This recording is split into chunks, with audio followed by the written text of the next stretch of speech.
আলহামদুলিল্লাহ। আজকে আমরা জানব আইয়ামে তাশরিক কাকে বলে ও তাকবীরে তাশরিক কাকে বলে। এটা কখন পড়তে হয়, কারা পড়বে, এবং কেউ যদি এটা পড়তে ভুলে যায় তার জন্য করণীয় কি, সে বিষয়ে কিছু গুরুত্বপূর্ণ কথা বলব। তো প্রথমত, আইয়ামে তাশরিক বলা হয় ৯ জিলহজ থেকে নিয়ে ১৩ জিলহজ পর্যন্ত এই ৫টা দিনকে আইয়ামে তাশরিক বলা হয়।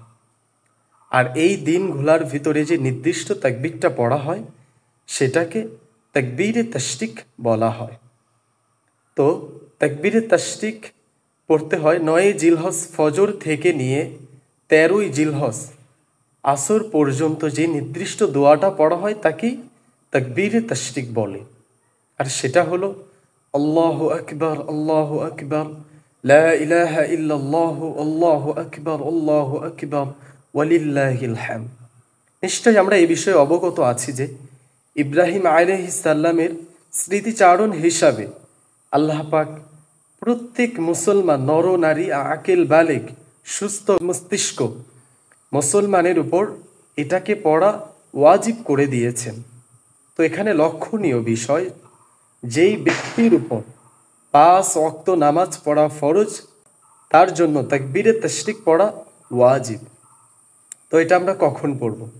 এটা আমরা পড়ব ৯ জিলহজের ফজর থেকে নিয়ে ১৩ জিলহজের আসর পর্যন্ত। প্রত্যেক ফরজ নামাজের পরে সালাম ফিরানোর পরে উচ্চ আওয়াজে একবার পড়া ওয়াজিব।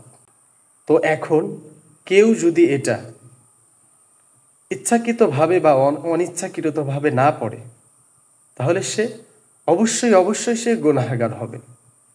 আল্লাহ পাক বলেন, ওয়াযকুরুল্লাহ ফি আইয়ামিন মা'দুদাত, নির্দিষ্ট কয়েকটা দিনে তোমরা আল্লাহকে স্মরণ করো।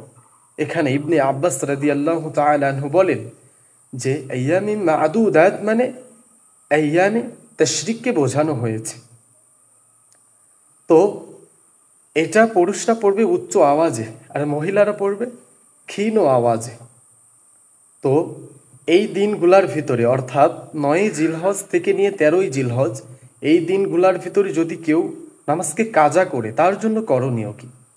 তার জন্য করণীয়, যদি সে এই ৫টা দিনের ভিতরে সেই নামাজ, সেই ওয়াক্তের নামাজটা কাজা পড়ে নেয় তাহলে কাজা পড়ার পরে সে আইয়ামে তাশরিক পড়ে নেবে।